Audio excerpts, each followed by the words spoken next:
I set up the GoPro on a little different tripod system so you can see more of what I'm doing here, hopefully.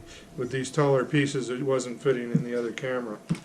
So we're going to take those 45 screws that we had, the M5 by 45s. We'll go ahead and open that container up, dump the screws out. Now I like to keep these bags so that if we end up dismantling later, we can put those back in where they go.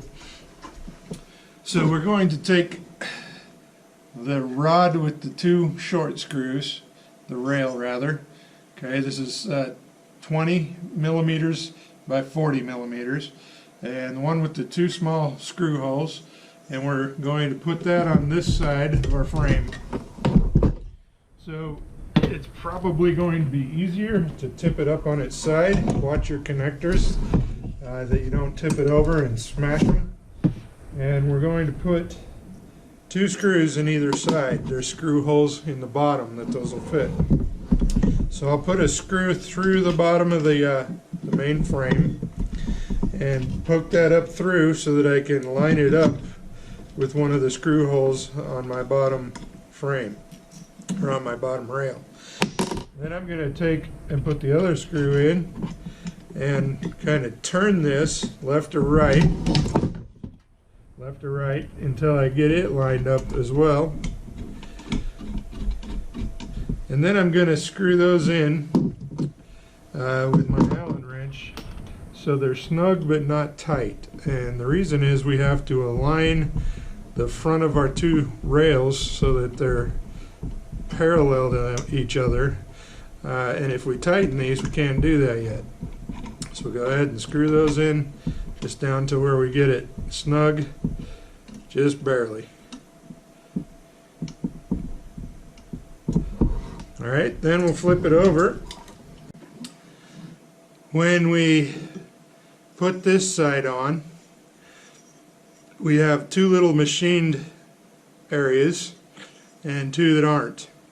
We want to make sure that the machined part of the screws go forward and the two holes go toward the front of the machine. So it'll sit on there like that. We'll go ahead and tilt that up. Take our long screw and start it. Get the hole lined up and get it started.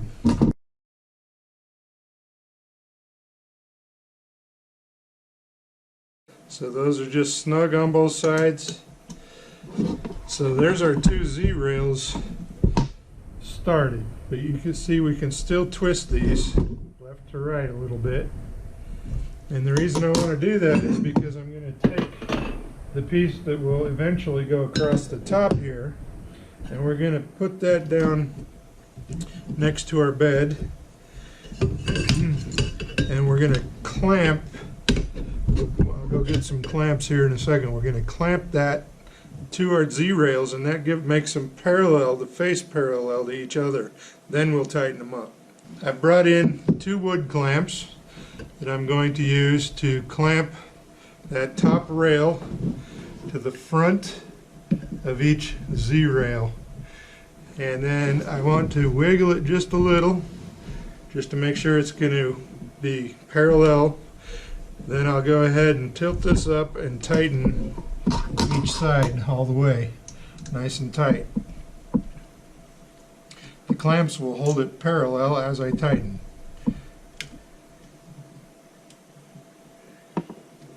Make sure that you don't get any of your wires clamped between the rail, the Z-rail and the bottom rail. Make those nice and snug. And then we'll go ahead and flip this side and do the same.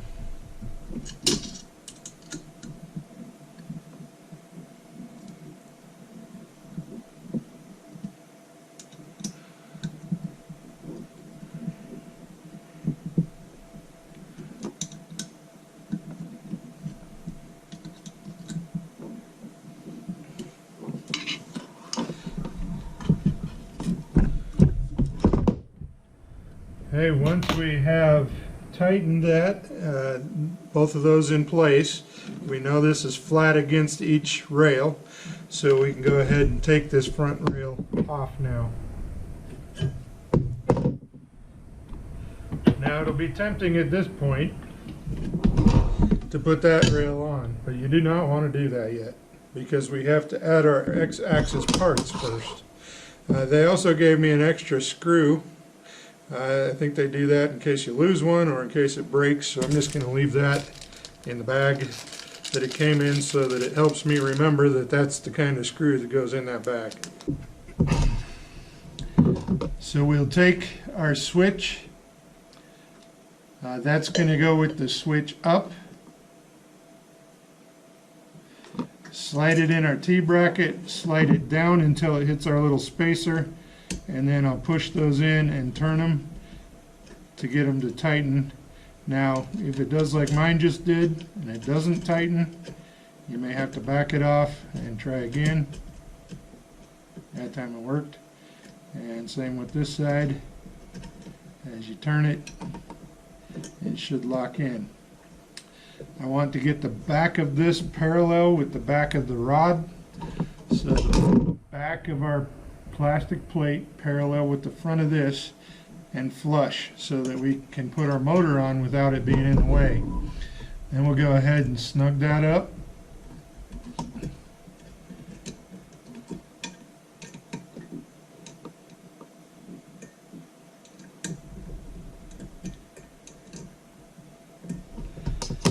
And then we're going to connect our Z stopper to the bottom of the switch. So I'll pull that forward so I can see what I'm doing. Pop that through. It's the only connector that will fit. I'm going to run the other Z wire around the back. Show you this if I can. And run the other Z wire around the back of the rail because that's where the motor is going to plug later. So right now we just put on the Z stop switch and plugged it into our Z stop. So now the Z axis is wired except for the motor.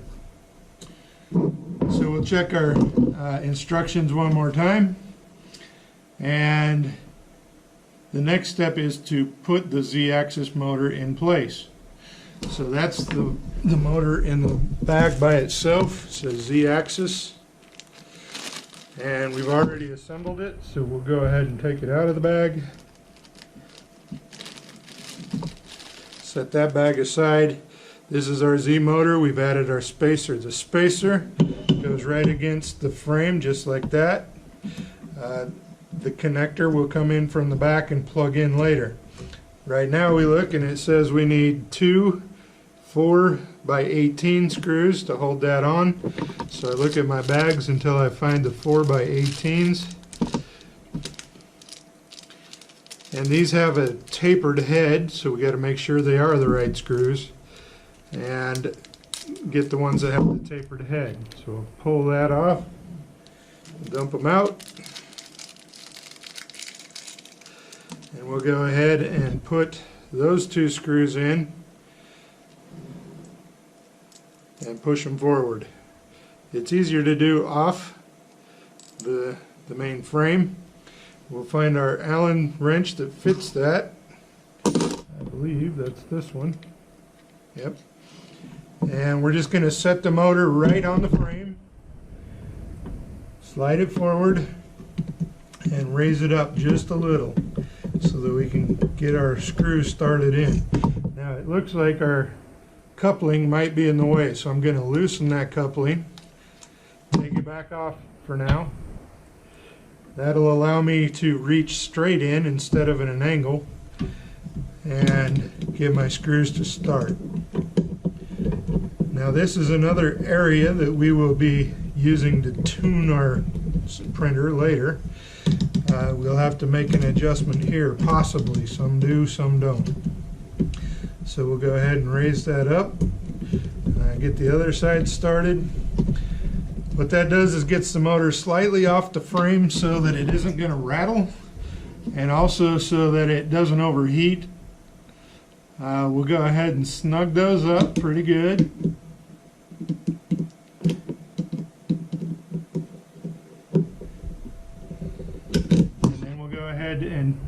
take our screwdriver again, put our coupling on, hold it down, and snug it up.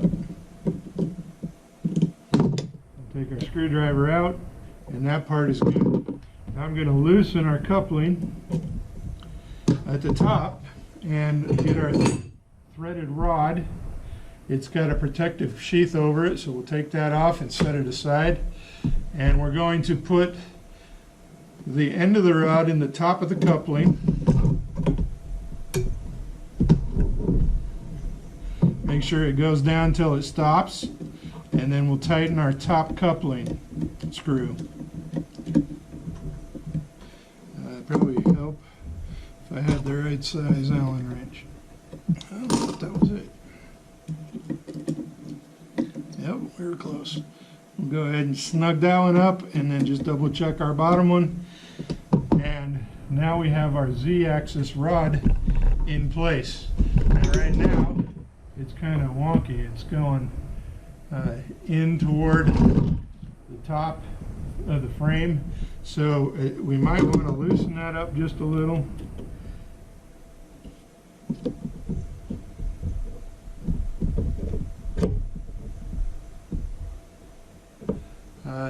We'll actually be straightening that out later when we add some more parts. So I think at this point we should be okay for now. Now we'll go ahead and take our Z motor wire that we ran around the inside, and we'll just go ahead and plug that right into our motor. And then again with the little Z-axis indicator, if you can turn it up so you can see it. If not, don't worry too much about it. We know that's in the right place.